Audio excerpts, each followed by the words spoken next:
Hello नमस्कार दोस्तों, स्वागत है आप सबका हमारे यूट्यूब चैनल आरोही कंप्यूटर क्लासेज पर। और एक बार फिर से मैं हाजिर हूँ आप सबके बीच। देखो अपना जो अब आएगा चैप्टर नंबर 11 साइबर सुरक्षा एवं जागरूकता। साइबर सुरक्षा एवं जागरूकता भाई 11 चैप्टर है। और आप सबके लिए देखो चैप्टर वाइज क्लासेस चल रही है। अभी आप लोगों ने डिमांड की थी कि सर चैप्टर वाइज लेकर आओ, तो चैप्टर वाइज ही क्लासेस लेकर आ गया हूँ मैं। बाकी पूरी क्लास पहले की पुराने सिलेबस की भी डली हुई है, नई सिलेबस की भी डली हुई है, पूरी एक ही क्लास में समझा रखा है। बाकी अब चैप्टर वाइज भी चल रही है अपनी। तो आप सब अपना प्यार और सपोर्ट बना के रखो, और जिसने चैनल को सब्सक्राइब नहीं किया हो जरूर कर लेना भाई। तो देखो साइबर सुरक्षा एवं जागरूकता। तो साइबर सुरक्षा क्या होती है कि जैसे आपका जो भी डाटा है डिजिटल रूप में, ऑनलाइन रूप में, उसकी सुरक्षा भी जरूरी है भाई। आजकल जैसे क्या हो गया है कि सारा जो डाटा है वो कैसा हो गया है, ऑनलाइन है। आपका जो भी डाटा है, आप कागजों का काम, इनका काम बहुत कम हो गया। आपका जो भी डाटा है मोबाइल में, कंप्यूटर में, इनमें ही सेव है पूरा। हर जगह आप कहीं भी जाओ, आप डेबिट कार्ड का उपयोग, क्रेडिट कार्ड, घरेलू बिल ऑनलाइन, यानी खरीदारी, शिक्षा, मनोरंजन, बिजनेस, सारी चीज़ें कैसी हो चुकी है ऑनलाइन। तो उसकी सुरक्षा भी जरूरी है, उसके लिए जागरूकता होनी चाहिए भाई। तो उसकी सुरक्षा आप कैसे कर सकते हो और किस प्रकार के साइबर थ्रेट होते हैं, तो उसी के बारे में इस लेसन में दिया गया है। तो देखो इस लेसन में जो चीज़ है इंटरनेट सिक्योरिटी, तो साइबर थ्रेट के प्रकार देखो इसमें सबसे पहले साइबर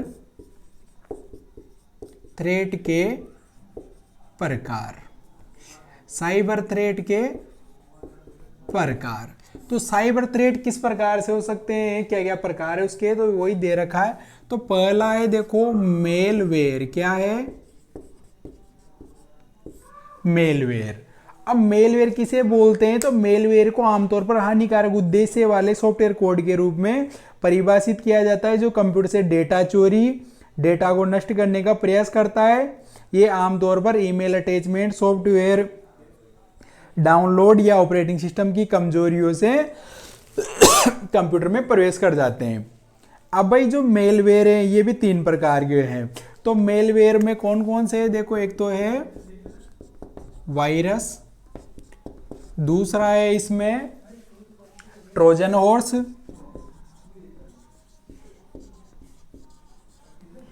और थर्ड है आपका इसमें स्पाईवेयर। क्या है? स्पाईवेयर। देखो मेलवेयर भी 3 प्रकार के, कौन कौन से? वायरस, ट्रोजन हॉर्स और स्पाईवेयर।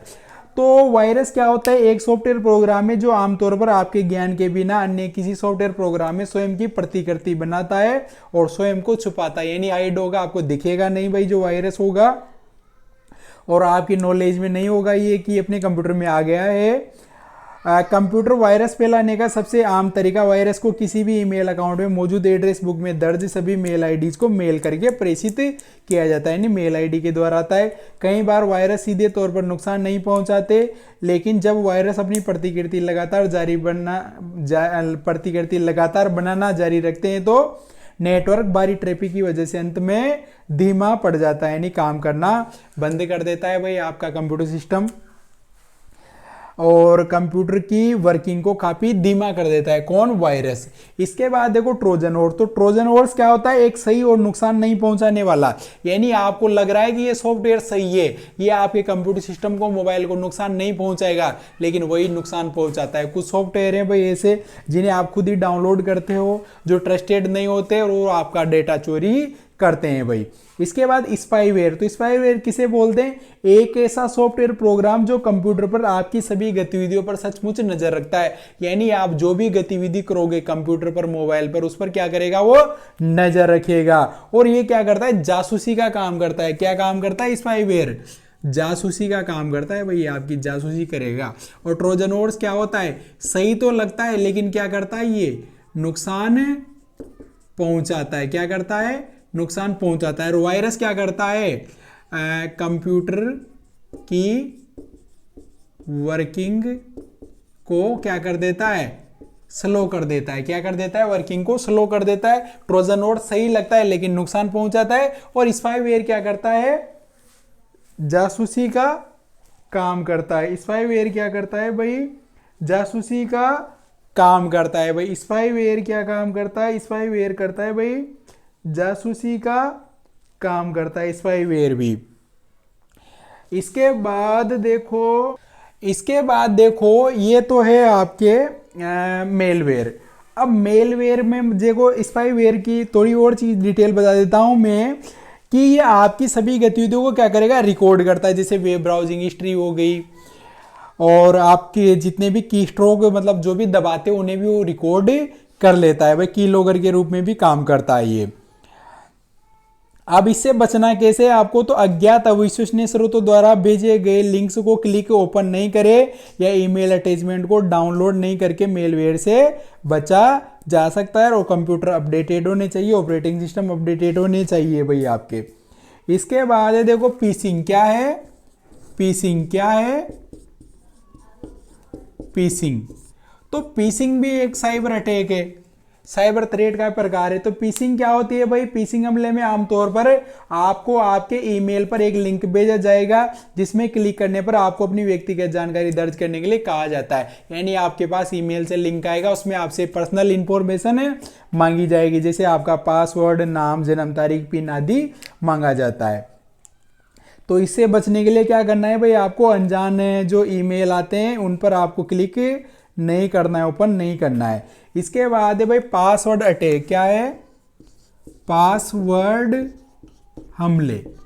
तो पासवर्ड अटैक क्या होता है? तो पासवर्ड अटैक में क्या होता है कि पासवर्ड अटैक में कोई अनजान व्यक्ति आपके सिस्टम, ईमेल खातों, बैंक के ऑनलाइन खातों तक क्या करता है, पहुंचने का प्रयास करता है और आपके पासवर्ड को तोड़ने का प्रयास करता है भाई। तो इससे बचने के लिए आपको क्या करना है कि पासवर्ड कम से कम 8 अक्षर का हो, उसमें अपर केस हो, लोअर केस हो, साइन हो। इसके अलावा हाँ, upper case, lower case, number वगैरह होने चाहिए, कम से कम 8 कैरेक्टर का होना चाहिए भाई। इसके बाद डिनाइल ऑफ सर्विस क्या है भाई? अगला डिनाइल ऑफ सर्विस, ये भी साइबर थ्रेट है। अब डिनाइल ऑफ सर्विस क्या है भाई? तो इस तरीके में हमलावर ट्रैफिक या डेटा को आपके कंप्यूटर सिस्टम को भेजने के लिए कई अन्य कंप्यूटरों का उपयोग करता है। यानी बहुत सारा डाटा भेजा जाता है दूसरे कंप्यूटरों के माध्यम से और आपके कंप्यूटर सिस्टम को क्या कर देते हैं? ओवरलोड कर देते हैं। क्या कर देते हैं? ओवरलोड करते थे, बहुत ज्यादा डेटा भर देते हैं उसमें। इससे आपका कंप्यूटर स्लो वर्क करेगा और अंततः काम करना बंद कर देगा भाई। इसके बाद देखो मेलवर्टाइजिंग क्या है? मेलवर्टाइजिंग। तो मेलवर्टाइजिंग क्या होती है भाई? तो मेलवर्टाइजिंग में आपको जो वायरस होते हैं वो किसके माध्यम से आते हैं? एड्स के माध्यम से, एडवर्टाइजमेंट के जरिए। किसके द्वारा आते हैं भाई? एडवर्टाइजमेंट के द्वारा, विज्ञापन के द्वारा। विभिन्न मतलब जो आप वेबसाइट वगैरह पे सर्च करते हो तो जैसे आप वहां जाते हो तो बहुत सारे ऐड देखने को मिलते हैं। तो कुछ एड्स में भाई जो ऐड होते हैं एडवर्टाइजमेंट, उनमें वायरस भी होते हैं, ऑटोमेटिक डाउनलोड हो जाते हैं भाई, और आपके कंप्यूटर को, मोबाइल सिस्टम को नुकसान पहुंचाते हैं। इसके बाद सिस्टम सिक्योरिटी में सेंध क्या है? सिस्टम सिक्योरिटी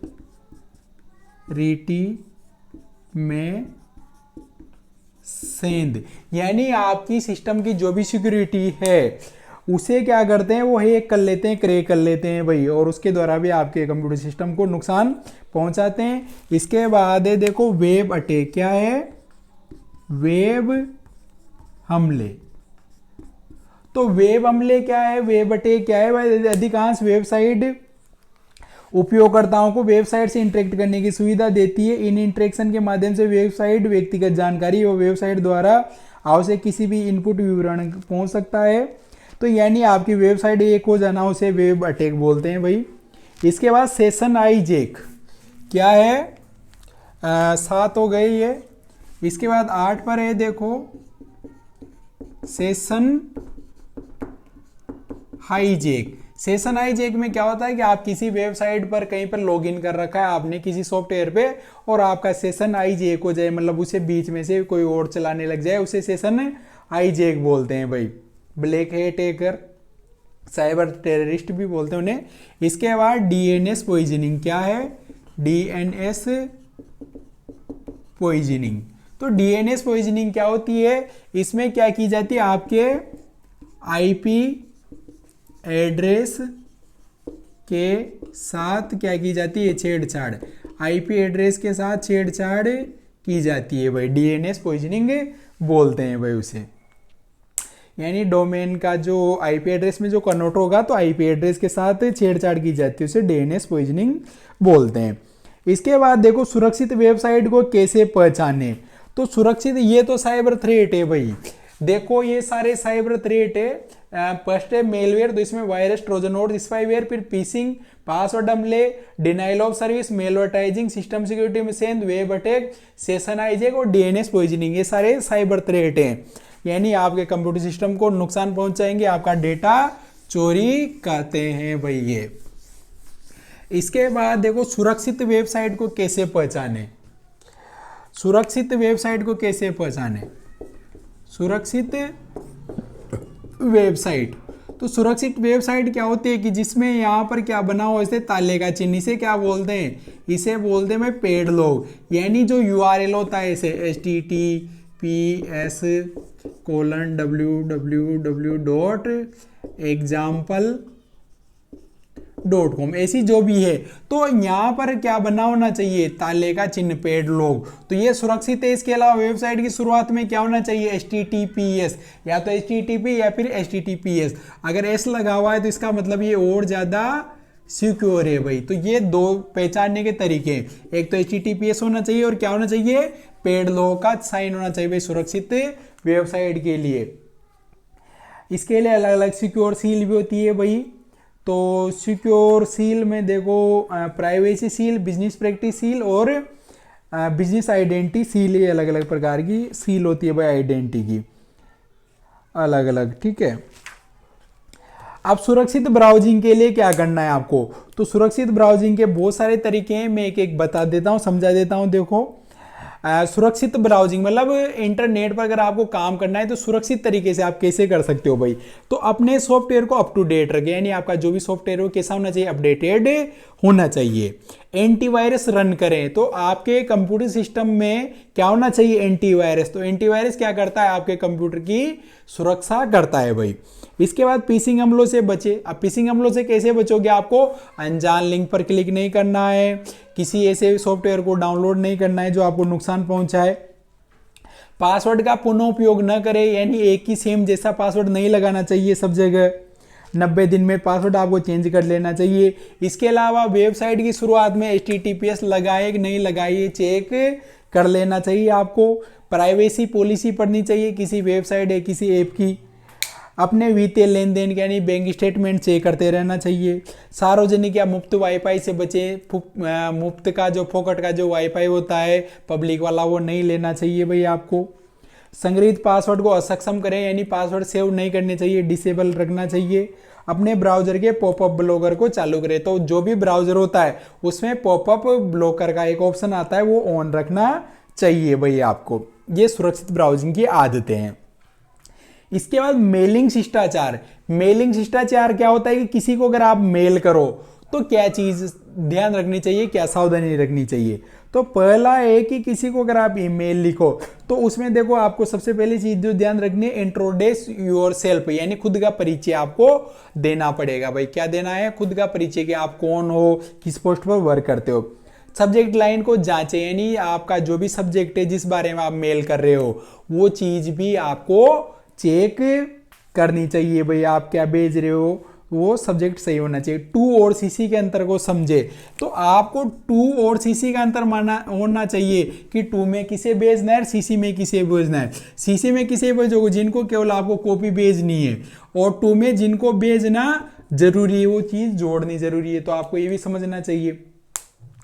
संदेशों को संक्षेप रखें, यानी संदेश आपका छोटा होना चाहिए, ज्यादा बड़ा नहीं होना चाहिए भाई। इतना टाइम किसके पास होता है कि वो आपका इतना बड़ा मेल पड़ेगा। एक संदेश में कई विषयों पर चर्चा न करें, यानी एक ही मेल में या एक ही मैसेज में बहुत सारे टॉपिक पर आपको बात नहीं करनी चाहिए भाई। अपनी टोन का ध्यान रखें। तो आप चाहे फोन करो, चाहे किसी को मेल करो या मैसेज करो, तो आप जिस बारे में कर रहे हो वैसी टोन होनी चाहिए भाई। ये नहीं होना चाहिए किसी को आप जैसे कोई उदासी वाला या सैड वाला मेल करना है, कुछ हो गया, अब आप उसमें हंसने वाले इमोजी लगा दो, कुछ लगा दो भाई, ऐसे नहीं होता है। या फिर दुखी तरीके से नहीं करना है भाई आपको, तो टोन का आपको ध्यान रखना है भाई। रिप्लाई ऑल का अधिक उपयोग न करें, यानी एक साथ सबको रिप्लाई नहीं करना चाहिए। हाई प्रायोरिटी फ्लैग का अधिक उपयोग न करना चाहिए भाई।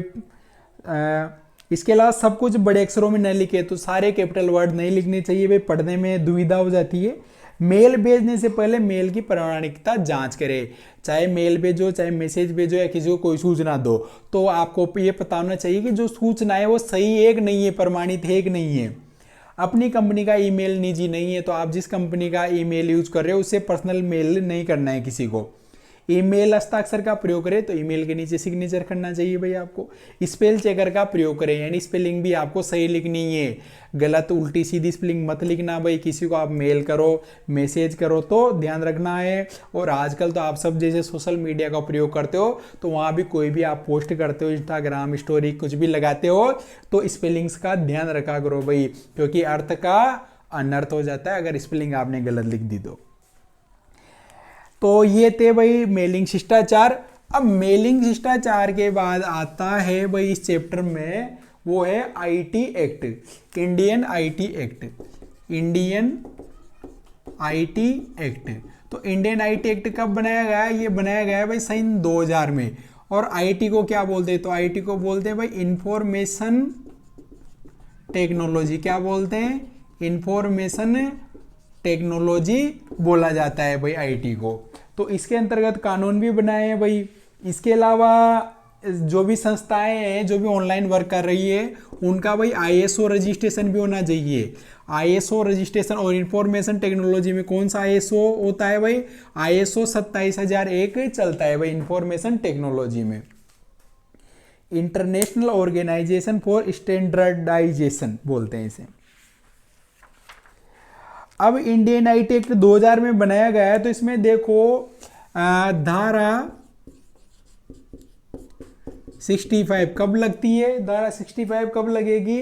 कंप्यूटर स्रोत के साथ, कंप्यूटर स्रोत कोड के साथ छेड़छाड़, यानी कंप्यूटर स्रोत कोड के साथ अगर आप छेड़छाड़ करते हो तो आप पर धारा 65 लग जाएगी इंडियन आईटी एक्ट की। इसके बाद धारा 66 शायद हैकिंग क्रैकिंग, हैकिंग और कंप्यूटर अपराध, हैकिंग और हैकिंग और कंप्यूटर अपराध, यानी कोई इसी को ये कर लेते हो आप, तो आप पर धारा 66 लगेगी कंप्यूटर अपराध। इसके बाद धारा 67, तो धारा 67 कब लगेगी? इलेक्ट्रॉनिक रूप में अश्लील जानकारी छापना, अश्लील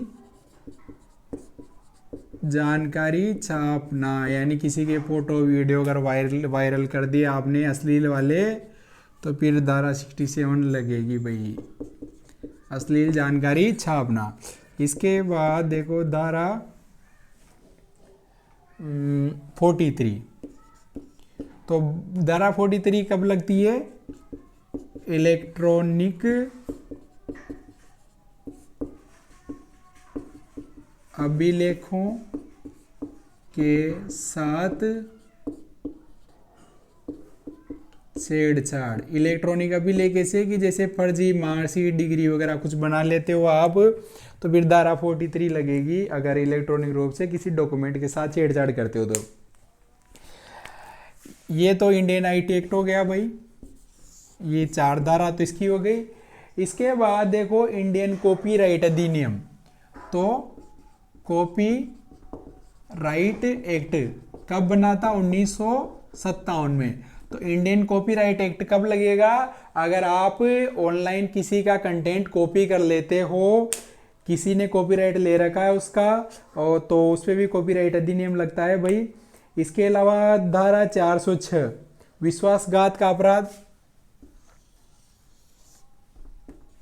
धारा 406 कब लगेगी? विश्वासघात, यानी ऑनलाइन किसी के साथ अगर आप विश्वासघात करते हो तो धारा 406 है। और धारा 420 कब लगती है? बेईमानी करोगे आप, क्या करोगे? बेईमानी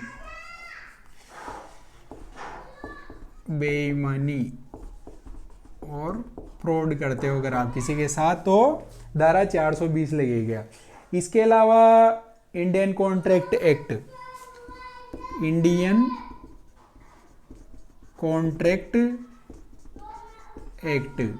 ये है भाई 1872 में बना था। अगर ऑनलाइन कॉन्ट्रैक्ट है किसी के साथ, उसे तोड़ते हो तो इंडियन कॉन्ट्रैक्ट एक्ट 1872 लग जाएगा भाई आपके ऊपर। अब साइबर फ्रॉड से कैसे बचना है आपको? तो संदिग्ध ईमेल या लिंक पर क्लिक ना करें, अलग और मजबूत पासवर्ड रखना चाहिए। 2 फैक्टर ऑथराइजेशन, यानी आजकल सिक्योरिटी कैसी हो चुकी है भाई, 2 फैक्टर लगता है आजकल सब पर, व्हाट्सअप हो, इंस्टाग्राम हो, फेसबुक हो, सब पर आप 2 फैक्टर ऑथेंटिकेशन लगा सकते हो। जीमेल वगैरह पे पेमेंट के लिए पब्लिक वाईफाई यूज ना करें। क्यूआर कोड भी, किसी को क्यूआर कोड से पेमेंट करते हो तो वो भी चेक कर लेना है भेजने से पहले। एटीएम फ्रॉड से बचने के लिए भाई भीड़ भाड़ वाले इलाके का एटीएम ही आपको इस्तेमाल करना है, सुनसान जगह वाला नहीं करना है। और ट्रांजैक्शन की रसीद नहीं फेंकनी है, कैंसिल बटन दबाना है वहाँ पर आपको।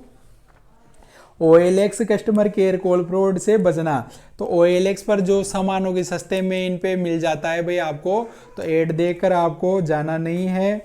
आपके साथ वहाँ पर कुछ भी हो सकता है, तो उससे भी बचना है। और कस्टमर केयर के जो कॉल आते हैं फ्रॉड के लिए, उनसे भी आपको बचना है भाई। आपसे बोलते हैं ना कि आप कौन बनेगा करोड़पति में इतने रुपए जीत गए, आपको ये लिंक आया है, इस पर क्लिक करो, आपको 10 GB डाटा मिलेगा। ऐसे फ्री में कुछ भी नहीं मिलता है भाई मेरे भाइयों, फ्री में कुछ भी नहीं मिलता है।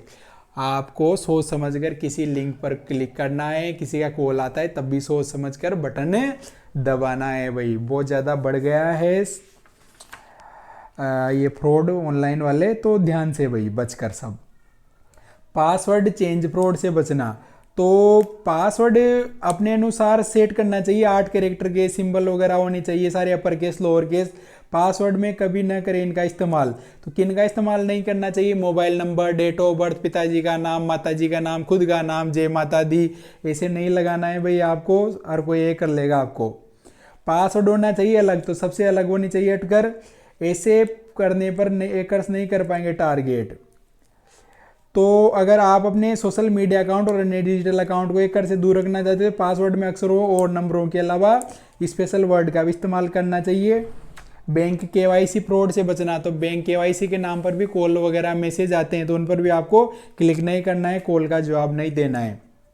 और LIC अकाउंट आधार अपडेशन से भी आपको बचना है, अगर कॉल वगैरह आता है तो बचना है, ब्रांच में जाके करवाने लेना भैया आप। तो ये था अपना चैप्टर नंबर 11, साइबर सुरक्षा एवं जागरूकता। तो जरूरी है भाई साइबर सुरक्षा जागरूकता।